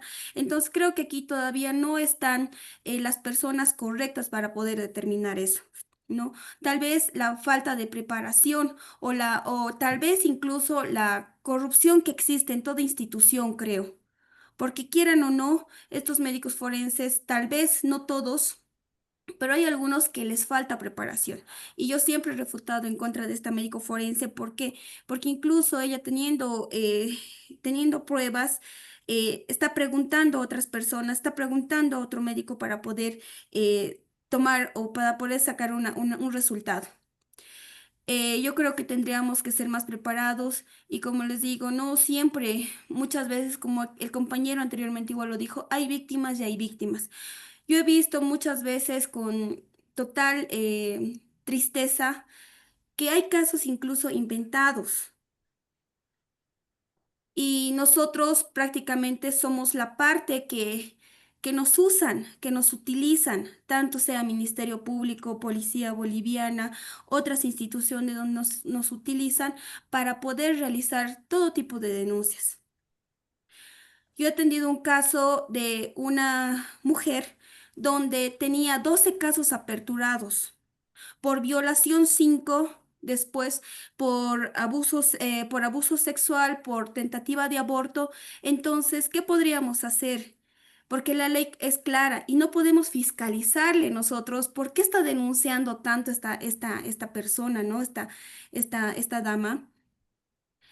Y ahí nos damos cuenta que usa las mismas versiones. Entonces, imagínense, en nuestra 348 existe, ¿no? Que nosotros tenemos que creer prácticamente a la primera entrevista que realiza, a la primera denuncia, a la primera palabra que ella menciona donde ella ha sido víctima, ya sea en cualquier tipo de delitos de que sea dentro de esta ley. Entonces nosotros tenemos que creerle. Y muchas veces cuando los denunciados o el sindicato pide que se realice una nueva valoración psicológica, que se realice una pericia psicológica, eso lo toman como revictimización. Pero ¿cómo vamos a yo no entiendo cómo se van a poder defender estas personas si todo, después de la denuncia, todo es revictimización. Y nosotros también tenemos que ponernos en una balanza y tenemos que equilibrar. De todas mis víctimas, de las que sí han sido reales, estas mis víctimas lo dejan el caso ya no vuelven. Pero aquellas personas que tienen un interés económico vuelven todos los días. Vuelven todos los días, cambian de abogado, denuncian a los investigadores, denuncian a los fiscales con solo el interés de poder ganar algo. Entonces, muchas veces, incluso los fiscales, ni siquiera teniendo un médico forense, ni siquiera teniendo un resultado donde digan que ha existido una penetración, donde por lo menos exista un desgarre, prácticamente mandan pues con una detención preventiva. Y en todos mis casos, o caso contrario, lo denuncian por violencia y después dicen que a los 3 meses se han dado cuenta que habían sido víctimas de violación. Entonces, muchas veces nosotros tenemos que analizar. Hay muchas personas que yo he visto con mucha tristeza que sí, em, viendo sus pruebas, incluso teniendo cámaras dentro de su domicilio, no han sido estudiadas o no han sido tal vez analizadas por el fiscal y directamente han ido a darle una detención preventiva por el miedo que existe dentro de la sociedad, porque ustedes saben que ahora incluso los medios de comunicación prácticamente son los que presionan a fiscales, abogados, a todas las partes para que algo que a ellos les parezca injusto se vuelva justo. Muchas gracias, doctor. Natalie, más bien a ti, muchas gracias. Bueno, he venido señalando básicamente en todas las intervenciones esto, ¿no? Es bien complejo. Vean ustedes eso primero, lo de los médicos forenses. ¿Qué es lo que ocurre con el médico forense? Sí, tienes razón. Pues existe casos en los que existe una lesión evidente que el forense dice, bueno, le damos 12 días, pero una lesión menos, o una lesión más grave, tiene menos días. Sí, no existe una uniformidad de criterios, no, prefiero evitarme un poco hablar de los forenses porque sí, nosotros sí vemos aquí circunstancias también hasta extremas, ¿no? En la forma de sostener cuando el Ministerio Público los convoca. Vamos a ver más adelante porque no es bueno llevar al forense. Ahora, respecto de estos casos, por ejemplo, alguien tocó el tema del bebé Alexander y otras anteriores que han marcado un hito que han dado lugar a lo siguiente. Natalie nos señalaba respecto de estos procesos donde la víctima, mire, es un criterio muy realista y adecuado. Tenemos que siempre ver nuestra realidad. No estamos en Suiza, no estamos en Suiza. Y lamentablemente, miren, nosotros tenemos también criterios dispares, ¿no? En la misma escuela de jueces a nosotros nos dicen tenemos la capacitación de la doctora Atar, de la doctora Sauma, pero cuando nosotros analizamos, queremos consultar a ellos en la escuela, ustedes son los especialistas. Estas señoras abogadas doctrinales muy capaces, muy capacitadas, pero nunca han estado en el lugar del fiscal, del señor juez, eso es lo que nos dijeron a nosotros, ¿no? Y bueno, yo me puse a pensar, tienes razón. O sea, podemos hablar de una probabilidad teórica, pero nuestra realidad, como dije, es distinta. ¿Qué es lo que ocurre? Miren, ¿por qué digo que Bebé Alexander y los otros han marcado un hito? ¿En qué?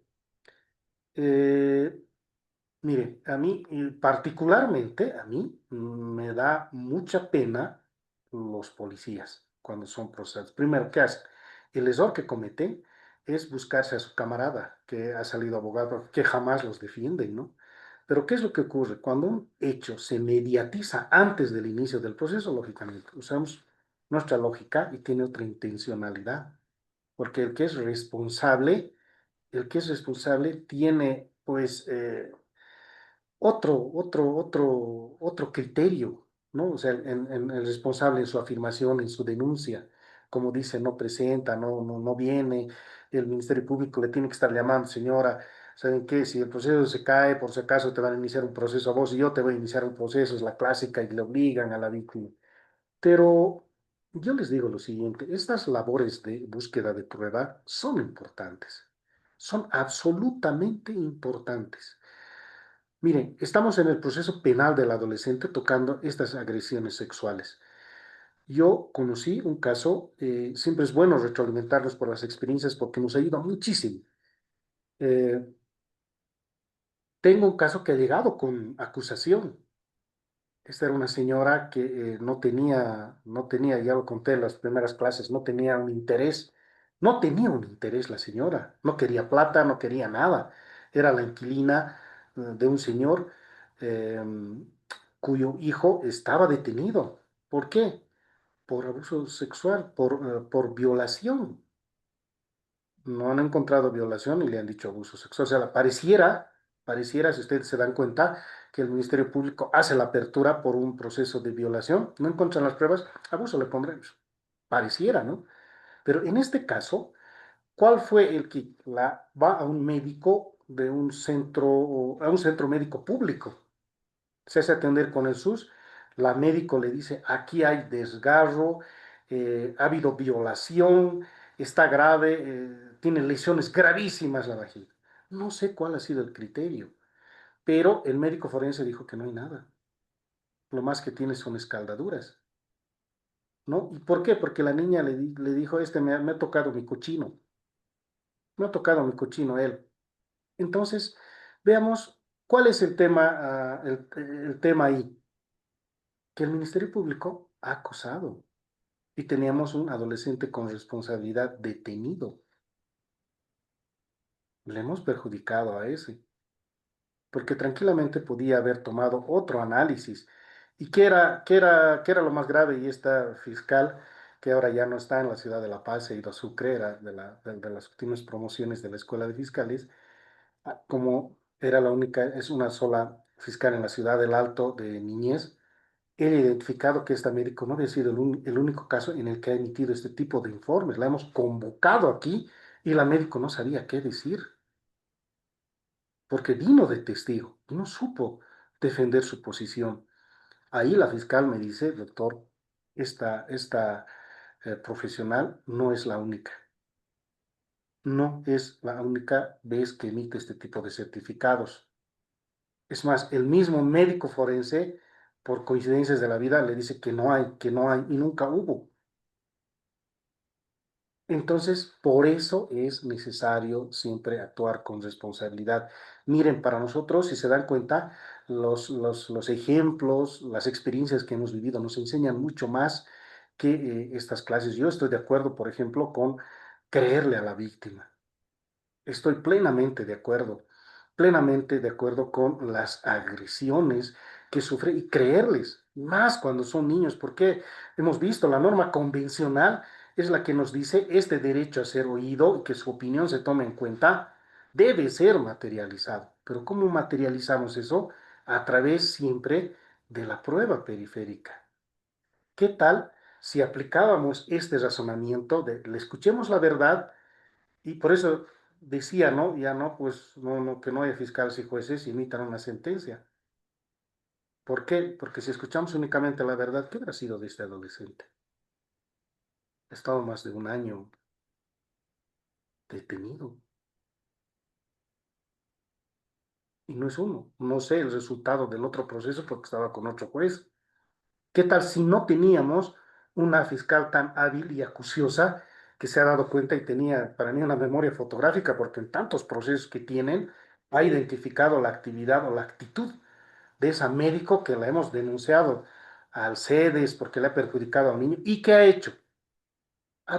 Ahí la ha victimizado a la madre, porque la madre lloraba y la mamá no ha actuado de mala fe, nunca pidió dinero, nunca pidió algún resarcimiento, jamás.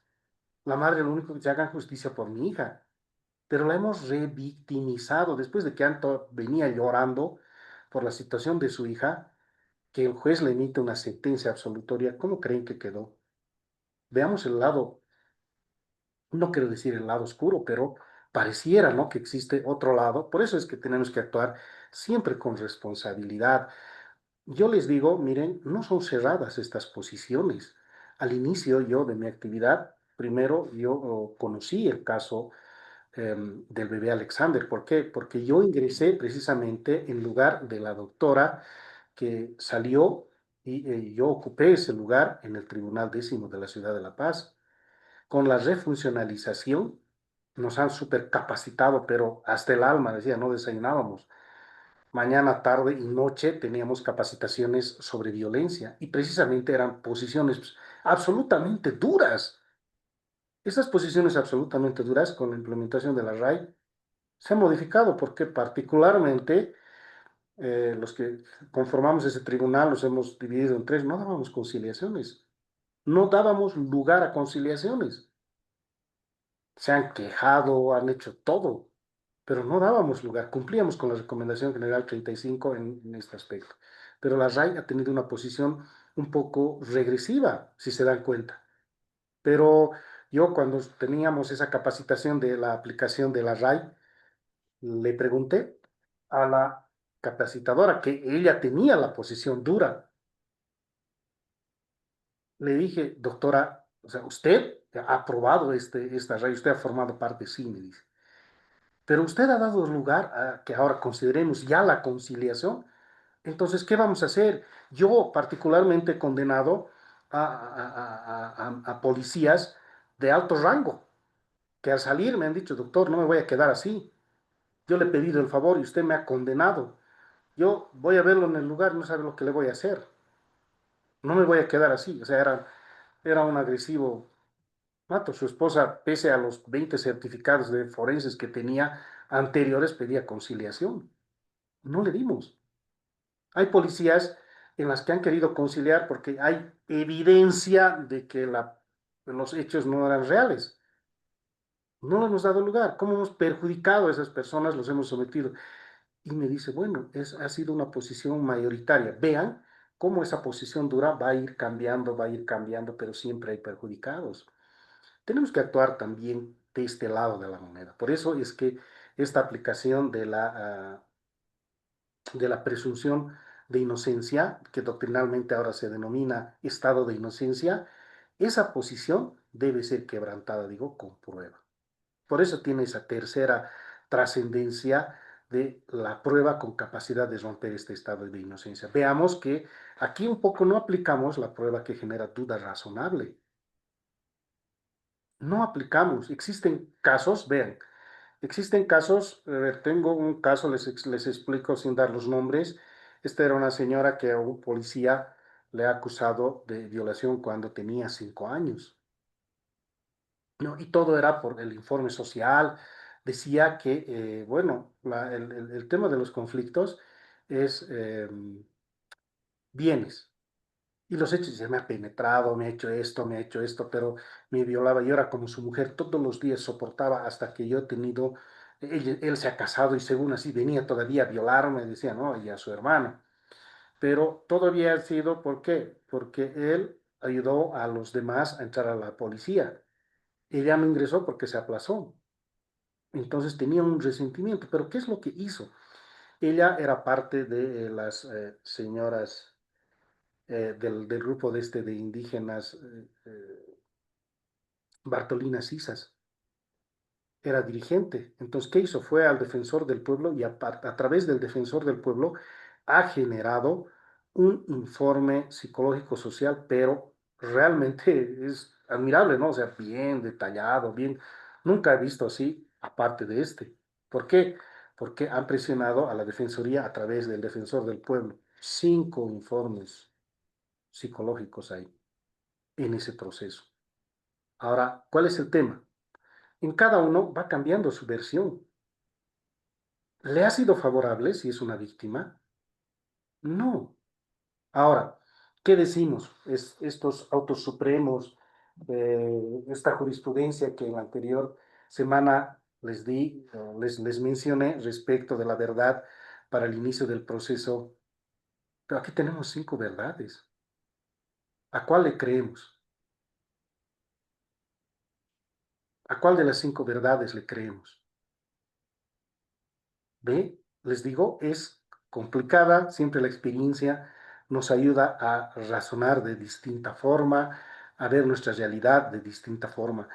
Es importante, hay que aplicar perspectiva de género, es sin duda obligación, pero sí, hay que ser ejemplarizador en la búsqueda de la sanción también. ¿Por qué? porque la idea de la ley 348 para mí es genial, es una excelente ley que, por ejemplo, ha modificado la trascendencia de los procesos, la forma de la tramitación, y por qué el Código de Procedimiento Penal, desde mi criterio, no le convertimos en algo parecido a la ley 348, no se pueden suspender audiencias por testigos más de una vez. Por ejemplo, hay algo novedoso, algo novedoso. Por ejemplo, tenemos prueba extraordinaria, ¿no? Pueden pedir aplicación del 97, bien discutible. Hasta antes de emitir la resolución, dice que se aplica únicamente en cierta fase, no en la fase del juicio. Pero si tenemos una prueba determinante, ¿ustedes crean que el juez se va a animar a no obtenerla? ¿Qué es lo que ocurre? Nosotros a veces, les comento esto con mucha sinceridad, nos ponemos impotentes. ¿Por qué? Porque hay casos en los que se puede sustentar de mejor forma y no hay prueba. Y la defensa los deshace. O hay casos que es a la inversa. Existen inocentes, pero su abogado no los defiende. Entonces, nosotros tenemos esa posición de ver, no se olviden lo que nos dijo Michele Tarufo, no existe la verdad, existe la verdad que proponen las partes, aquí hay una verdad que propone el Ministerio Público y otra verdad que propone la defensa. ¿Cuál verdad se mejor acredita es la que gana? Tiene toda la razón cuando señaló esto, y lo dijo cuando vino aquí a la ciudad de La Paz, a la Universidad Mayor de San Andrés, donde yo salí de su universidad, los mejores docentes han pedido perdón al público, señalando estaba equivocado, toda mi vida he enseñado mal. ¿No es cierto? ¿Por qué? Porque nos ha dado una visión diferente de lo que es la verdad.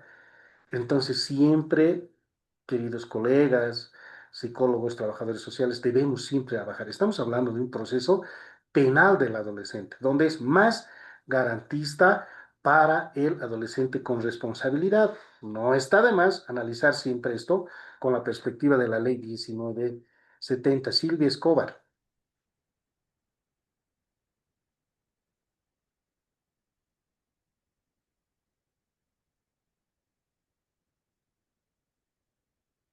Doctor, buenas noches. Mi consulta es la siguiente. Se hablaba mucho de que el perito forense, la psicóloga forense, de la defensoría y demás, en la etapa de juicio, nosotros necesitamos que venga el profesional y explique su informe, ya que muchos informes no son detallados o no son entendibles. Sin embargo, yo por experiencia, cuando los convocamos, o vienen de de mala mm, gana, sin tiempo, o simplemente dicen, nos remitimos a nuestro informe, ya pasó el tiempo, no recuerdo. Y eso causa de que el caso no vaya bien. Ya había hecho esta pregunta anteriormente y lo que quería saber es si podemos convocar o cómo podemos convocar otro profesional que explique claramente los informes que necesitamos que se desarrolle en etapa de juicio, ya que es muy importante. En tema penal juvenil, por ejemplo, se da más curso, yo he visto, a los informes que se hace el adolescente en conflicto con la ley penal. Ya se determina de que él ha sido afectado por los hechos, que hay arrepentimiento y demás. Sin embargo, no tenemos esa igualdad de explicar nosotros como víctimas que también la víctima ha sido afectada en gran manera y ella no se va a recuperar. No es lo mismo que el adolescente. Eh, Sin embargo, no he visto esa posibilidad, por eso es que pregunto, ¿cómo puedo meter otro profesional para que explique esos informes que son mal explicados por nuestros queridos peritos, que vienen a malas, técnicamente hasta con mandamientos de apremio, y como comprenderás, si le traemos así, no lo explican bien? Esa era mi pregunta, doctor. Muchas gracias. Gran pregunta. Ahí va la teoría del caso. Miren, por experiencia, yo les doy siempre una recomendación. Yo tengo muy buena relación. Yo he sido exfiscal, tengo muy buena relación. Yo no me he ido mal del Ministerio Público. Me tienen mucho cariño los colegas. Entonces, siempre en este tratamiento que tenemos, yo les doy la siguiente recomendación. A ver, nosotros tenemos el informe psicológico. Tenemos el informe social. Tenemos el informe pericial. ¿Qué es lo que ocurre? Cuando el Ministerio Público propone en la regularidad, el Ministerio Público, a ver, propone a los investigadores eh, proponen como prueba los informes de los investigadores y sobre eso van a testificar. ¿Significará un aporte? ¿Qué creen que dice el juez? Pues estamos perdiendo el tiempo. La actividad que se desarrolla en la sede del Ministerio Público no es prueba, lo señala claramente la ley. Entonces, ¿qué es lo que ocurre? ¿Qué hace cuando tiene toda la razón? No es que vengan de mala gana. Miren, yo les digo, yo soy juez de sentencia penal anticorrupción contra la violencia, creo que todo lo demás me han puesto, y de niñez llevo dos competencias, no tengo tiempo. Soy declarado constantemente en comisión a la escuela de jueces para capacitación. Mis audiencias de 2, 3 días se suspenden. Ahora, ¿qué hago? Me llegan acciones. Todos los viernes me llegan acciones porque se han acostumbrado los abogados, sobre todo en agresiones sexuales, que quieren hacer siempre acciones de libertad a última hora para que las autoridades no respondan. ¿No es cierto? Tratan de sorprender al fiscal. Entonces, vean, una audiencia más, Dios. Entonces, yo digo que los peritos están con la misma labor porque tienen, discúlpeme, yo ahí los defiendo mucho a los peritos del IDIF, del ITCUP, de las defensorías, ahí sí. ¿Por qué?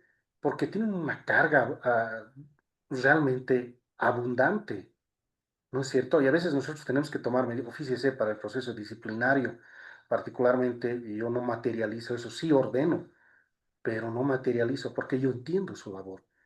Pero, ¿cuál es el kit del asunto? Si nosotros tenemos, a ver, un informe psicológico que ya ha sido judicializado, tenemos una pericia psicológica que ya ha sido judicializada, la regla de la pericia, lo que nos discutía nuestro eh, querido colega respecto de la aplicación doctrinal, de la jurisprudencial, esta sentencia dice 3 días, también tienes que notificarle con el resultado de la pericia para que las partes observen, pidan complementación, omisiones o expliquen algo oscuro. Entonces, ¿qué pasa con eso? ¿Cuál es el razonamiento mío? Esta sentencia constitucional, ¿qué ha hecho? Ha blindado este informe. Entonces, el perito, el Ministerio Público, cuando esté tratando de interrogarle, ¿qué tiene que hacer? Objeción. No podemos pedir complementación porque a ese criterio van. ¿Por qué no ha hecho esto? Ellos ya han sido notificados con 3 días y pare de contar. Entonces, ¿qué es lo que necesitamos del perito? Que nos explique. Esa es la labor. Entonces, yo considero que cuando el Ministerio Público le propone con otros razonamientos, con otras miras, ¿qué hace? Debilita. Este informe pericial por sí solo ya tiene una capacidad probatoria, si nos damos cuenta. Entonces, ¿por qué le vamos a debilitar con un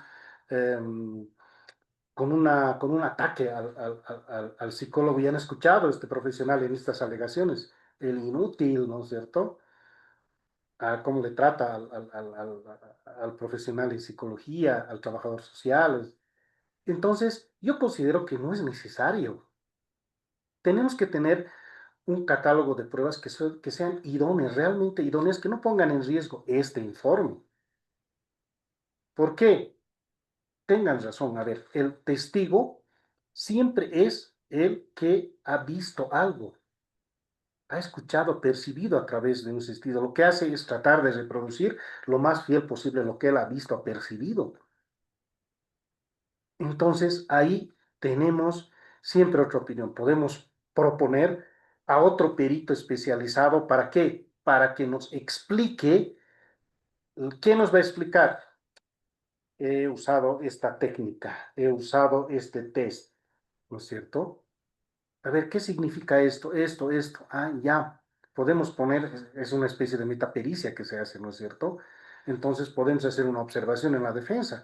Pero, ¿por qué? Yo considero que no es tan necesario el de proponer. Ahora, que si la defensa, a través de su teoría del caso, necesita establecer esto, sí. ¿Por qué considero yo un peligro? Particularmente hablo de la ciudad del Alto. Tenemos los informes sociales y los informes psicológicos que nos dicen lo siguiente. Me remito al informe social. El informe social me remito al informe psicológico. ¿Cuáles son sus conclusiones del profesional psicólogo? Nos dice, bueno, en mis conclusiones, refiere que tiene síndrome de tristeza porque está triste. Refiere que tiene preocupación y no puede dormir en la noche, no puede alimentarse, está perdiendo peso, tiene miedo a desmayarse. Pero, y la labor del profesional, lo digo con mucho cariño, y la labor del profesional, ¿por qué siempre las conclusiones, todas, absolutamente todas, las conclusiones son, se refiere? ¿No es cierto? ¿Amerita una aclaración? Sí, es un informe psicológico. Entonces, si nosotros aplicamos perspectiva de género, interés superior del niño, niña, adolescente, ¿cuál es la mirada o cuál es el valor que le asigna el juez a esta prueba, a este informe psicológico? La declaración. Esta verdad tiene que ser rodeada. Entonces, básicamente no hacemos. ¿Qué es lo que ocurre? Por ejemplo, eh, cuando tratan de tomarle el pelo al juez en audiencia, les digo, algunos les van a contar las experiencias, como inclusive terminan diciendo, está mal mi informe. ¿Por qué? Porque tratan de hablar más allá.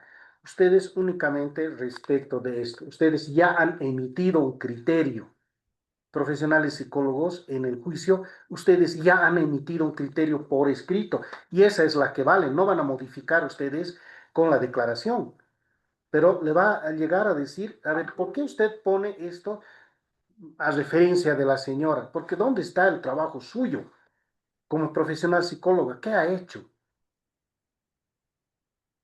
¿Dónde está el trabajo? Entonces ya es un cuestionamiento, no es muy adecuado cuando ya existe prueba documental la necesidad de llevar a para que le maltraten al profesional psicólogo básico.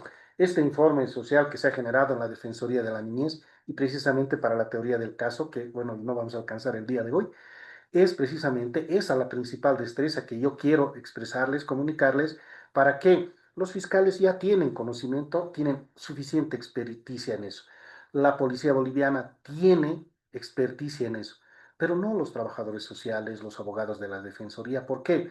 Porque ahí sí van a ir rodeando, de acuerdo a este trabajito que vamos a hacer, va a ir rodeando de prueba periférica idónea conducente a establecer esta verdad que refleja este informe psicológico respecto de la pericia. ¿Qué es lo que ocurre, por ejemplo?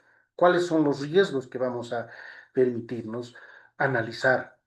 Ya está, o sea, por sí solo, para mí, discúlpenme, ¿no? Salvo criterio diferente, pero ya la pericia es pues absolutamente sustentable respecto al daño psicológico, ¿no? Pero a ver, les doy un ejemplo básico. ¿Cómo analizamos? Lisette, Hilario, muchas gracias. Me pasé, pero por favor déjenme concluir esto. La clase de hoy ha sido realmente bonita. Me gusta a mí compartir estas experiencias. Muchísimas gracias. Pero concluyo con lo siguiente. A ver, una señora que dice, he sido agredida sexualmente. He sufrido abuso sexual porque esa noche él ha venido a mi casa. eh, yo ha pasado eso, me he hecho esto, va contando, ¿no? Y tenemos una pericia. Entonces, usualmente la pericia que nosotros mandamos es si producto del hecho existe daño psicológico o trauma psicológico, ¿no? Más o menos. Palabras más, palabras menos. Entonces, ¿qué es lo que hace? La perito nos dice, bueno, de aquí hemos revisado las 68 fojas que hay. Y algunos inclusive le ponen el detalle, pero resulta que ahí, de acuerdo a la ubicación, porque ahora ya no es tan difícil pedirle, por decir, antes hacían los policías el trabajo de la ubicación a través de las celdas, ¿no es cierto? No, ahora le pedimos a la entidad, a Entel, infórmenos respecto de las llamadas entrantes del TIE con ubicación, y exactamente nos dice dónde estaba ese señor. Entonces, ¿qué es lo que ocurre? El señor no estaba. Estaban a una distancia, pues, que era imposible.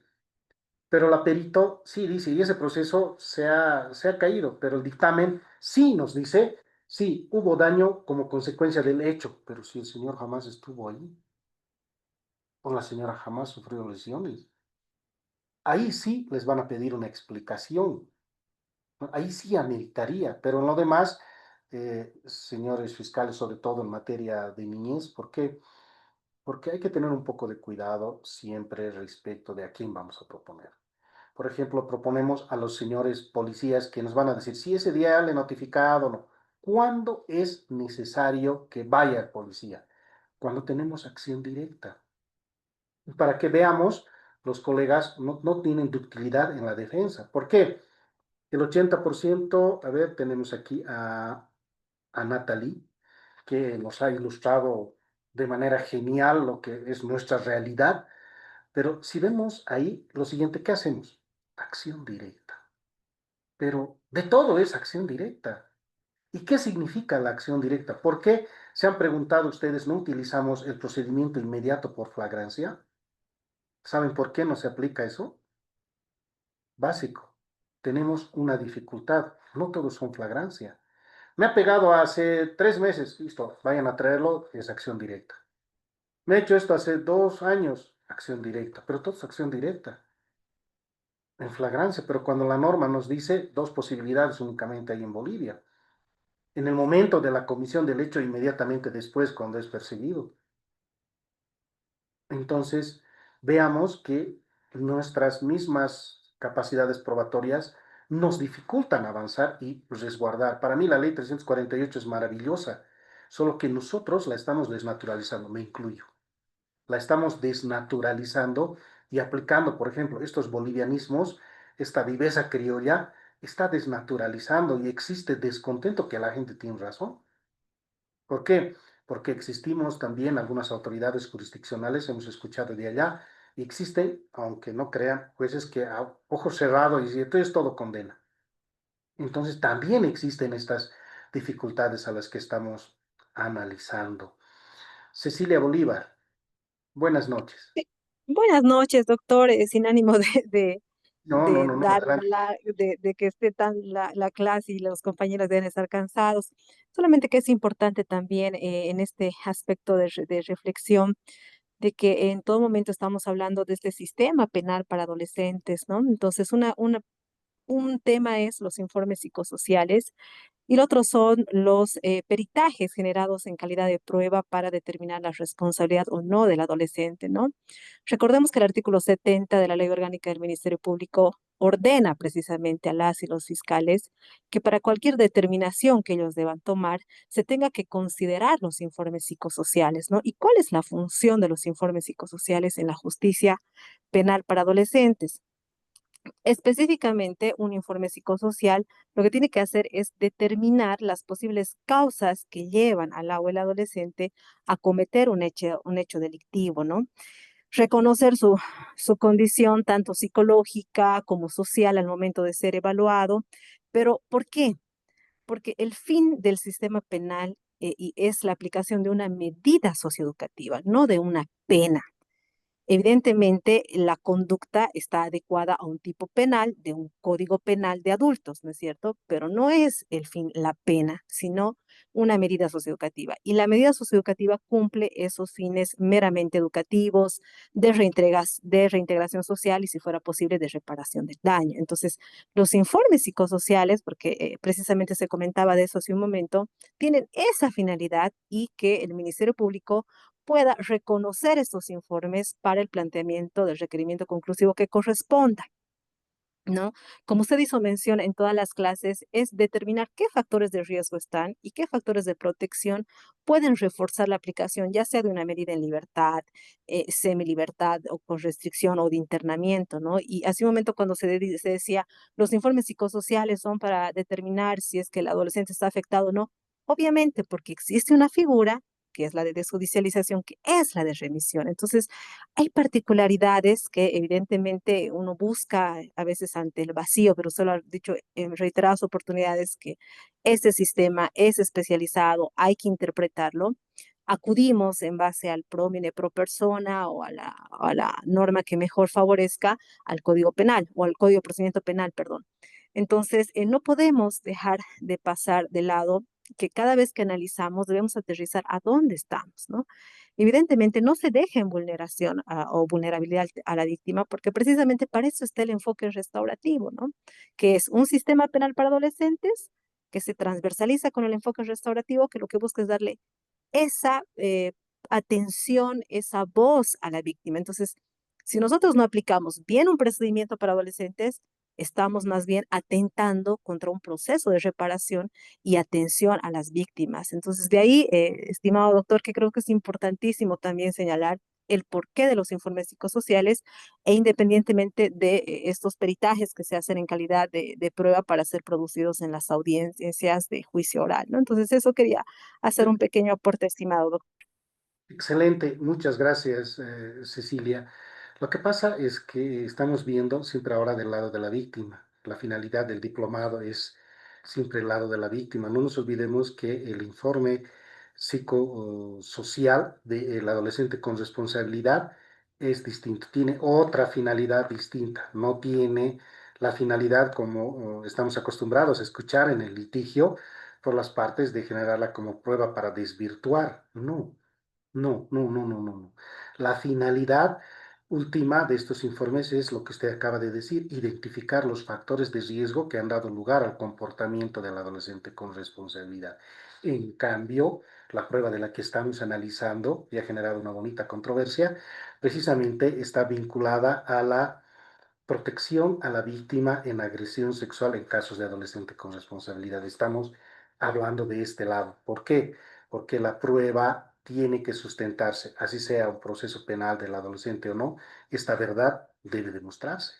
Esa es la única finalidad de la prueba en materia penal, sea proceso ordinario, proceso penal del adolescente.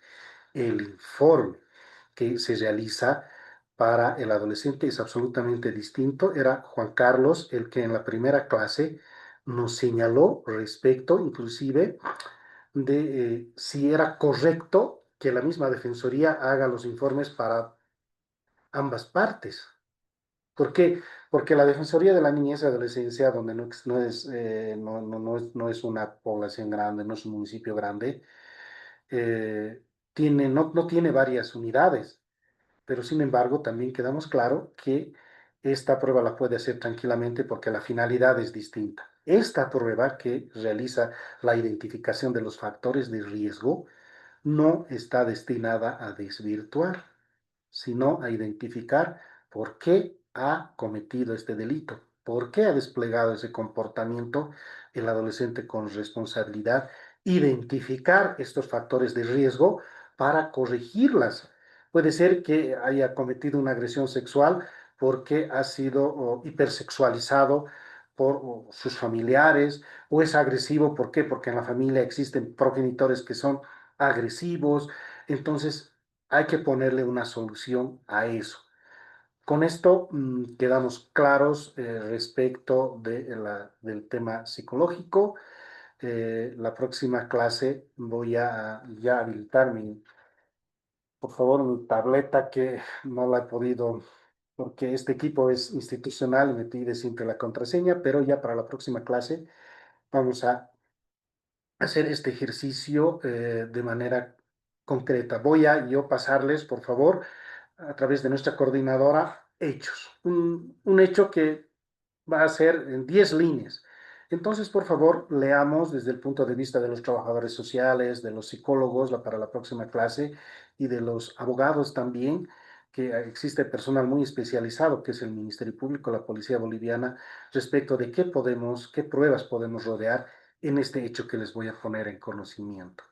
Es un pequeño hecho que ya para la próxima va a estar hecho. Ahora, si alguien hacemos este ejercicio rápido, quieren hacer con otro delito algo, bueno, básicamente ustedes me relatan un hecho y hacemos el ejercicio para generar esta destreza. ¿Por qué necesitamos generar, distinguidos amigos, estas destrezas? ¿Por qué? Porque el trabajador social, el psicólogo, tienen que acompañar a la labor del Ministerio Público en la extracción de la información, porque esta es una sola vez en la que podemos tomar una declaración. Por eso yo decía, el personal especializado para mí es bien importante, es el psicólogo de la Defensoría de la Niñez y Adolescencia. Tiene que estar consciente de qué es lo que necesitamos, qué es lo que le sirve al juez en la información. Nuevamente les repito, las conclusiones del informe psicológico, particularmente para mí, no tienen una trascendencia. ¿Por qué? Porque la verdad es la información que ha extraído el trabajador o la profesional psicólogo. Trabajador social, situación de vulnerabilidad. La situación de vulnerabilidad, ya dijimos, es formal. Lo ha realizado ya o ha emitido una sentencia la Corte Interamericana de Derechos Humanos, pero es hace años, ¿no? Y seguimos pensando nosotros, algunos jueces, seguimos pensando que debe ser acreditado. ¿Qué es lo que vamos a acreditar? Situación de vulnerabilidad extrema de la víctima. ¿Qué es lo que vamos a extraer ahí? Vamos a extraer también datos que nos van a servir para que esta verdad que está proponiendo el Ministerio Público sea corroborada. Por el mismo ejercicio podemos hacer desde el ángulo de la defensa. ¿No es cierto? Desde el ángulo de la defensa, ¿para qué? Para garantizar también los derechos del adolescente con responsabilidad. El procedimiento está en la ley 548. Vamos a hacer una rápida pasada respecto del procedimiento. Pero a mí lo que más me interesa es cuando llegamos a la labor de la obtención de la prueba y a la labor del desarrollo del juicio, que es la pieza fundamental del desarrollo. Les agradezco mucho. Pido nuevamente mil disculpas. Nos hemos ido una hora. Yo sé que ustedes están absolutamente cansados, tenemos mucho trabajo, les quedo muy agradecido y también qué linda clase el día de hoy. Ha sido muy activa, muchísimas gracias. Mi querida doctora Lisette, Hilario, muchas gracias, tengan muy buenas noches. Muchísimas gracias, doctor. Buenas noches. Buenas noches. Bueno, Gracias. Buenas noches, Buenas doctor. buenas noches.